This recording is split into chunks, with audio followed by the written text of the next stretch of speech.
السلام علیکم ناظرین، آج ہم یہ سیکھیں گے کہ اسلام 360 میں ورڈ بائی ورڈ ٹرانسلیشن کس طرح دیکھی جا سکتی ہے۔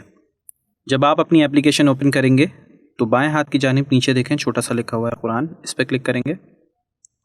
اب آپ اس اسکرین کو تھوڑا سا نیچے کریں گے تو لاسٹ کچھ آپشن سے موجود ہے ورڈ بائی ورڈ آیات، آپ اس پہ کلک کریں گے۔ آپ کے پاس یہاں پہ صورتوں کی لسٹ موجود ہے، میں سورہ بقرہ سلیکٹ کر لیتا ہوں۔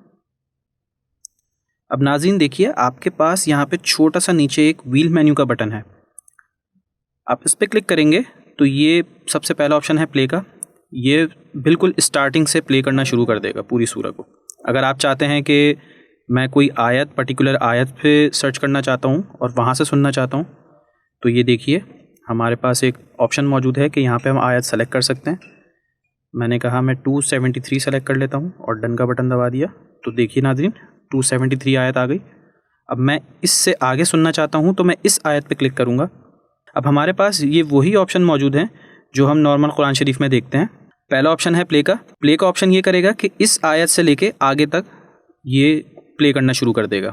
دوسرا option detail, root word, last seen, bookmark, یہ وہی آپشنس آپ کے پاس آ گئے جو آپ نارمل قرآن شریف میں پڑھتے ہیں۔ امید ہے کہ آپ کو یہ ویڈیو سمجھ میں آ گئی ہوگی۔ اپنی دعاؤں میں خاص یاد رکھیے گا۔ السلام علیکم ورحمۃ اللہ تعالی وبرکاتہ۔